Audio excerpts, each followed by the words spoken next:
Aujourd'hui, on s'occupe d'un C4 Picasso.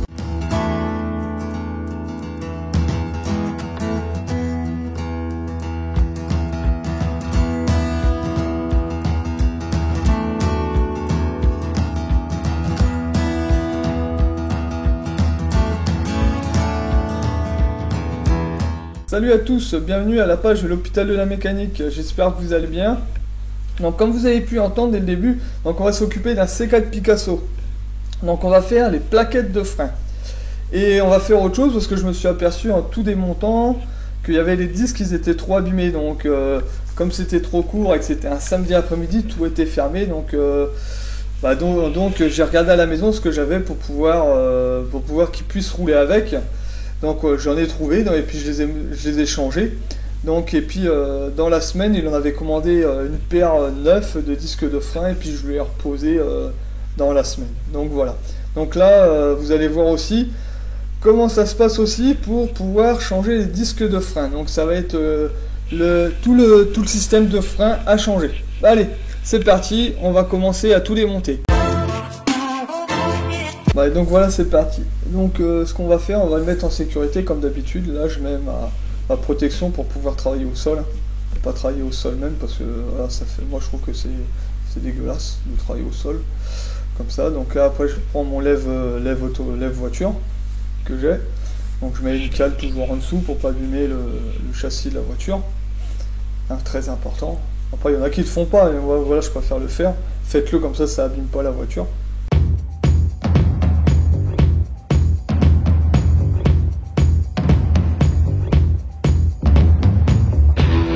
Là je regarde bien quand même s'il est bien pris et qu'il ne plie pas la tôle. Important de regarder, moi c'est ce que je fais. Comme sur un pont élévateur, je regarde toujours. Donc après je prends ma chandelle, donc moi je la positionne sur le berceau. Comme ça elle ne nous gêne pas pour continuer à travailler. Donc ça j'ai fait ça des deux côtés, j'ai pas filmé le deuxième côté parce que ça reste pareil, on fait pareil des deux côtés.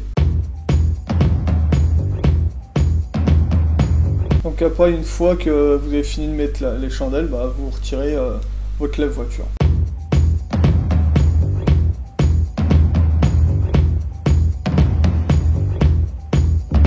Donc après, moi je prends ma valise où il y a tout dedans, où il y a mon pétard et tout dedans pour pouvoir retirer les roues. Donc après, vous préparez tout pour retirer la roue. Après c'est les deux roues, vous retirez les deux roues. Donc voilà, puis moi j'ai une péteuse, donc voilà, je le fais directement lever. On retire tout. Donc après vous prenez l'écrou anti-vol et vous surtout quand vous avez un écrou anti-vol, regardez bien qu'il soit bien mis dans l'écrou anti-vol parce qu'on peut les péter les écrous anti-vol.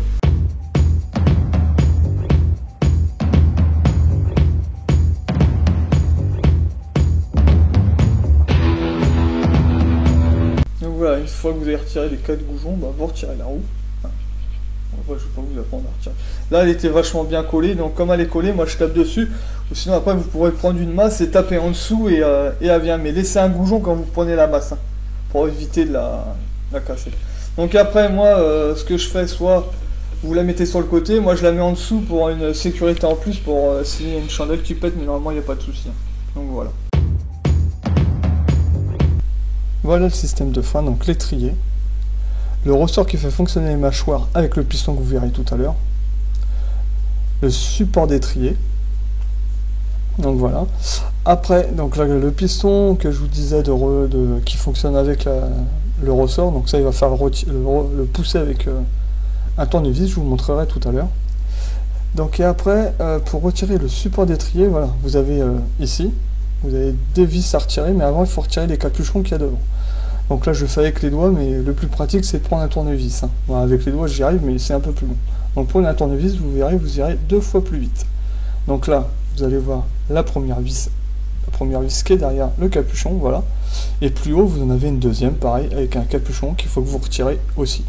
Donc avec les doigts ou le tournevis, comme vous le souhaitez.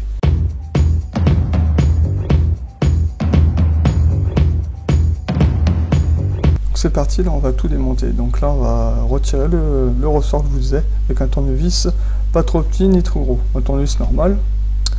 Donc vous pouvez voir que ça se retire très vite. Donc Donc là on va s'attaquer à repousser le piston de frein. Donc vous prenez un gros tournevis, pas un petit. Donc il va falloir que vous chopez soit la plaquette ou le bord du piston. Et essayez de ne pas riper, parce que vous avez vu, ça, si vous mettez trop votre tête devant, vous prenez un coup, mais un méchant coup. Donc voilà, vous prenez un tournevis assez gros, et vous le repoussez à fond le piston. À fond, à fond, à fond. Et une fois que vous avez repoussé à fond le maximum, bah, après vous pouvez démonter l'étrier.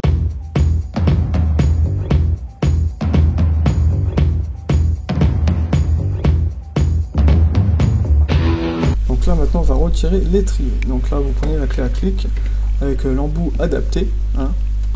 Donc moi ce que je fais déjà, je fais que les desserrer. Parce que c'est bien serré quand même. Donc vous faites ça à la première vis et à la deuxième vis. Là c'est où il y avait les capuchons hein, que je vous disais, qu'ils ont été retirés avant. Donc voilà. Après je prends ma clique à pneumatique, où ça va 2 fois plus vite. Hein. Vous faites ça pareil en haut et en bas. Et une fois que vous les avez dévissés, bah, l'étrier de frein il sort. Donc tout seul, ça sort tout seul. Quand vous avez repoussé le piston, vous retirez ça tout seul. Donc voilà, on retire la deuxième vis. On va la laisser à fond. Donc là voilà, vous allez pouvoir constater que la plaquette à l'intérieur est complètement rincée. C'est limite la ferraille. Et la deuxième à l'extérieur est un peu moins usée.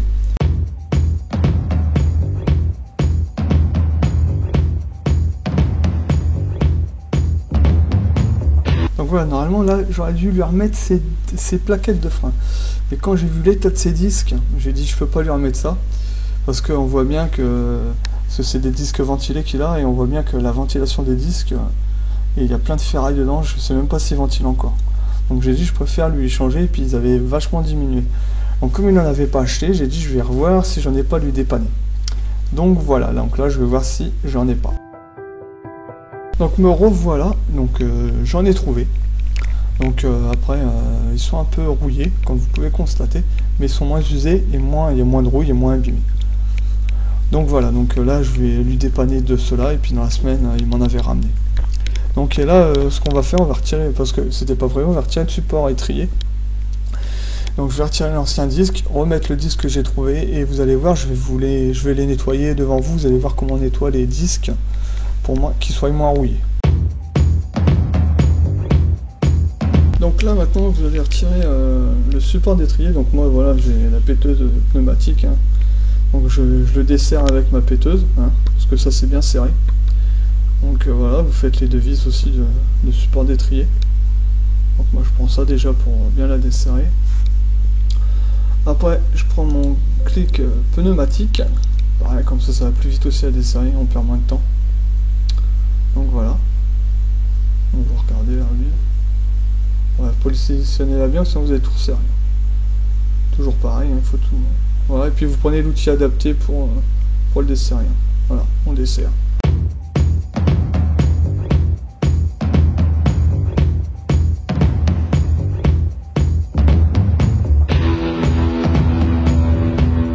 Donc là c'est parti pour retirer les disques. Donc il y a 2 fils. Donc le disque A, j'ai du mal à le retirer, et le disque B non. Donc pour retirer les disques, vous avez 2 vis à retirer. Donc voilà, 2 vis. Il y en a un que j'ai retiré avec la péteuse, et puis l'autre, vous pouvez constater que j'ai le burin à ferraille pour le retirer. Donc l'autre péteuse, j'ai retiré les 2 vis, vous pouvez constater, c'est venu comme du beurre. Et l'autre avec le burin à ferraille. Donc quand vous n'avez pas de burin à ferraille, si vous avez le pointeau, vous pouvez le retirer avec le pointeau. Vous continuez à taper dessus en essayant de les dévisser, puis après ça vient. Donc vous avez vu, le B j'ai retiré tout seul. Et le A, voilà, j'ai dû prendre le burin à ferraille et le retirer. Ou sinon un pointeau, comme je vous disais, ça vient, il faut taper dessus, hein. Il faut bien l'accrocher, puis après taper un coup sec et ça vient. Moi j'ai réussi à les choper, mais j'ai eu du mal. En plus un burin à ferraille, pour essayer de le positionner, c'est chaud, hein, quand c'est là-dessus. Parce que les vis du disque sont vous savez, ils font un alésage pour qu'ils rentrent un peu à l'intérieur. Donc il fallait que j'essaye de les choper. Après vous avez vu que j'avais réussi à les avoir, donc après j'ai pris un petit tournevis pour le retirer. Donc après vous avez vu, ils sont dévissés tout seul, j'ai changé les vis, j'ai mis une vis, il y en avait. Donc après, vous avez vu qu'ils étaient encore bien accrochés, coup de masse, hein, la massette, Et puis au bout d'un moment, il se décroche tout seul. Et puis après, vous le retirez. Vous le retirez dès qu'il est retiré.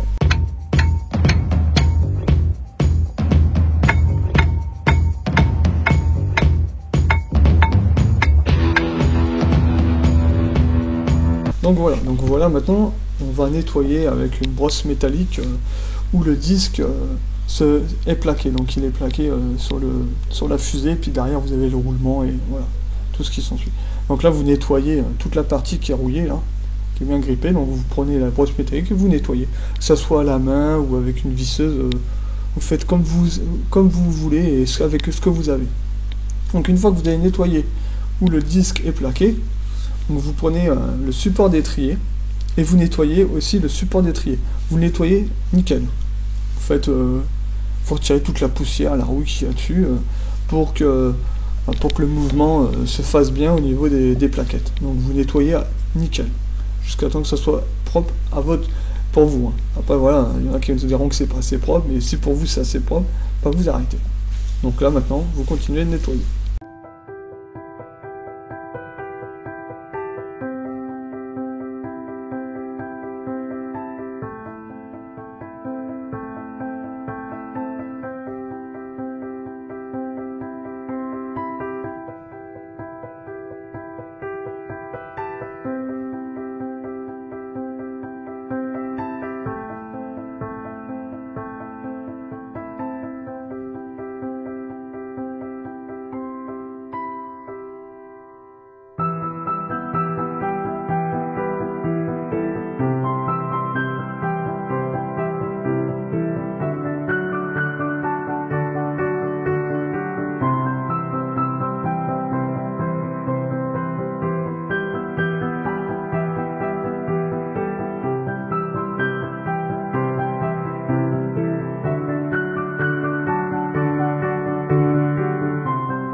Donc là je regarde si c'est assez propre, bah ouais c'est assez propre, donc nickel. Donc après vous prenez la soufflette et vous retirez toute la poussière qu'il y a, parce que ça en fait de la poussière les disques. Donc voilà.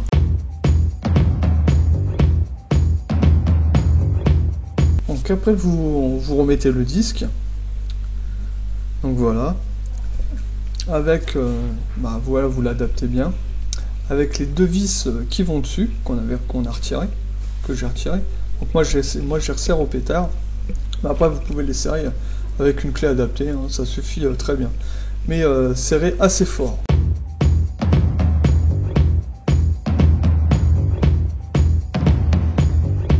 Donc voilà, donc maintenant on va nettoyer le disque comme je vous avais dit, qui est rouillé. Après c'est juste de la rouille superficielle, hein, parce que les disques ça rouille assez vite. Donc vous prenez votre ponceuse ou une perceuse, hein, comme ce que vous avez après. Hein. Après avec une brosse, hein, une brosse qui s'adapte dessus, mais pas très fort. Hein. C'est juste pour que la rouille se retire. Donc vous continuez jusqu'à temps qu'il n'y a plus de rouille sur le disque.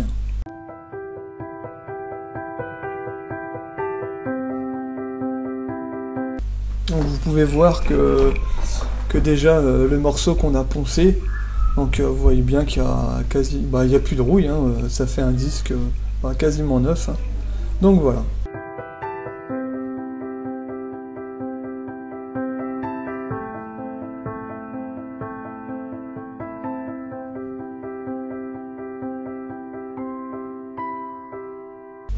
Donc après, une fois que vous avez fini de poncer, après on va remettre le support étrier. Et le reste, ça sera quand vous freinerez. Quand vous freinerez, vous verrez, le disque va ressortir nickel, comme si qu'il n'a jamais été rouillé. Donc voilà, une fois que vous avez bien poncé, vous avez vu. Donc après avec la brosse, hein, ça sort très bien. Donc voilà.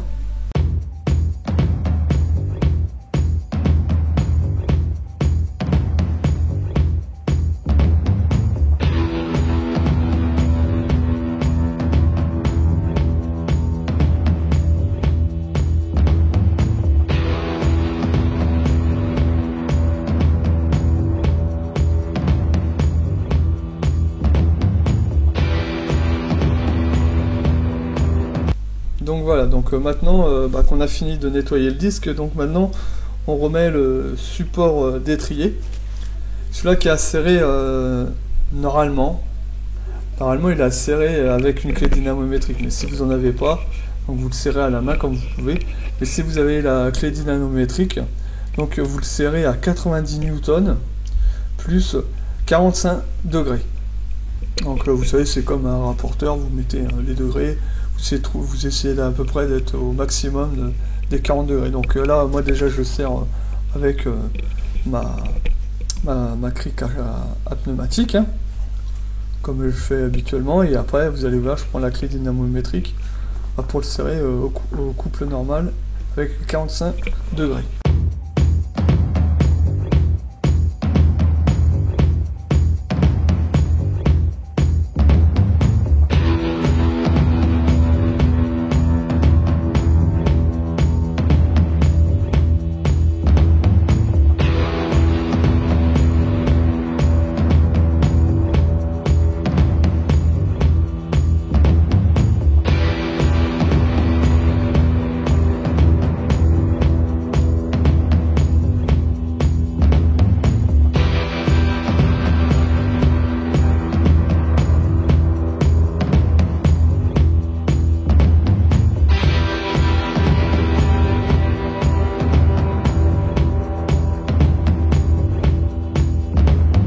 Donc voilà, une fois que vous avez mis le support d'étrier, donc vous prenez vos plaquettes de frein, les anciennes et les neuves, vous contrôlez que ça soit les bonnes avant de les poser.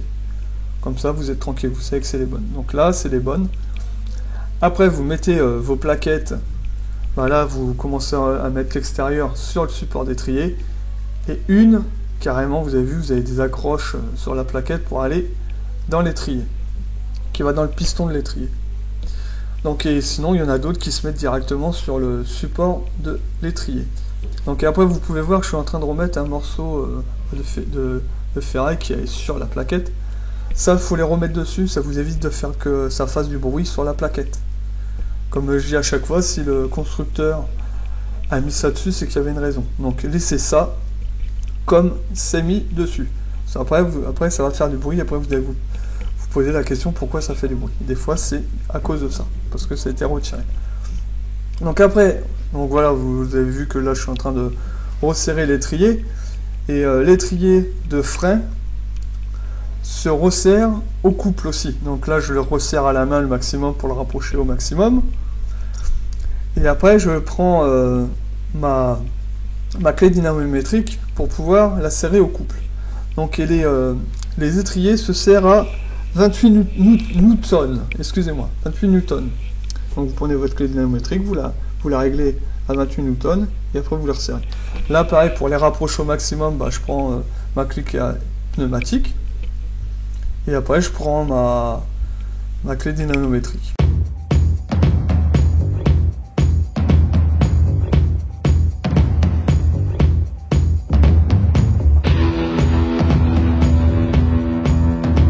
Donc là, voilà, je règle ma clé dynamométrique à 28 newtons. Donc vous faites ce qu'il y a.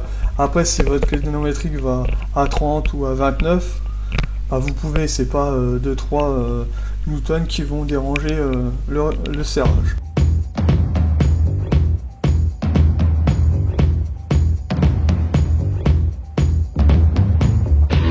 Donc voilà, une fois que l'étrier est mis, donc n'oubliez pas le ressort. Donc il faut s'en rappeler comment il était mis. Et si vous avez des doutes, pensez à prendre une photo, comme ça vous savez comment il était mis.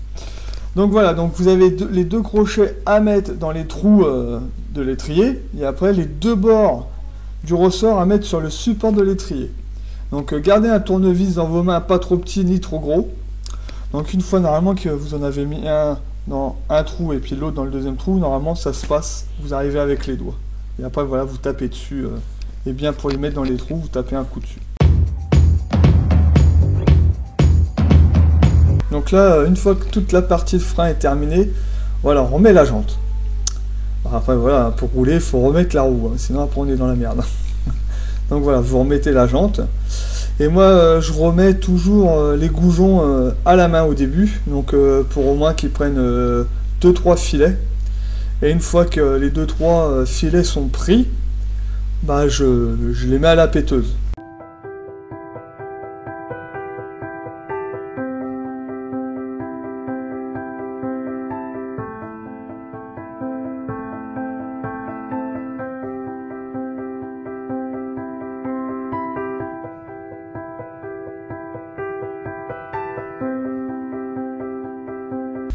Le goujon anti-vol. Donc vous serrez-le à la main. Et par contre, quand vous allez le serrer avec la péteuse, serrez-le vraiment légèrement. Une fois que ça a vraiment collé la jante, vous arrêtez. Et après, une fois que vous avez collé la jante, bah, vous arrêtez. Puis vous, par contre, vous mettez les autres goujons en place.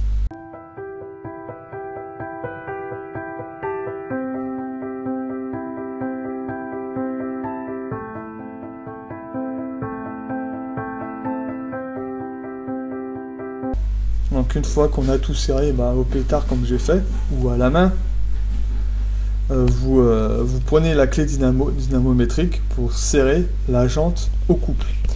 Donc la jante, vous allez la serrer comme une jante à lu ou en tôle, entre 100 et 120 newtons, entre les deux.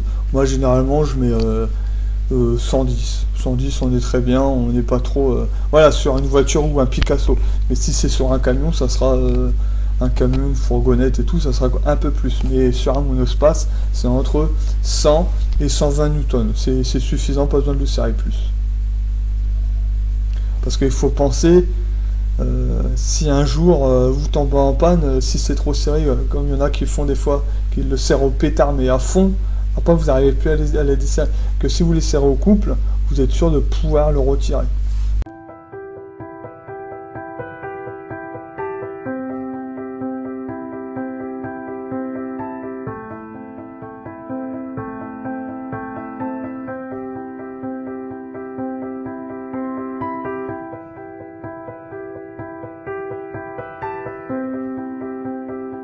Ok, voilà, chantier terminé.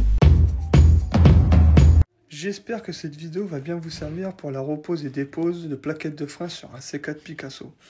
Et même si c'est sur un autre véhicule, ça reste plus ou moins pareil, sauf que c'est les étriers et le support d'étrier qui va changer. Et si vous avez aussi des questions encore à me poser, vous pouvez les poser, je me ferai un plaisir d'y répondre. Et une chose aussi, c'est que là, je vais être en plein déménagement, donc les vidéos, je vais les arrêter un petit moment. Parce qu'avec ma poupinette, on va être dans les cartons et tout, donc j'aurai pas le temps de faire de mécanique. Donc on reprendra là-bas, parce que je vais avoir un plus grand garage. Le camping-car vient sur notre domicile, ça va être 2 fois mieux. Et la moto restera dans le garage. Et là, je pourrais la continuer... parce que là, j'avais retiré le faisceau électrique, là, j'avais positionné le moteur sur la Honda, ça se fera là-bas. Donc, comme je ne sais pas quand je vais vous revoir, donc je vais vous souhaiter de bonnes vacances, de bonnes fêtes de Noël et de fin d'année, et que j'espère que vous allez profiter de tout le monde, du beau temps, du mauvais temps aussi, parce que là, on va être dans le mauvais temps, et puis voilà. Donc, je vais vous dire à bientôt pour de prochaines aventures de l'hôpital de la mécanique, et ciao!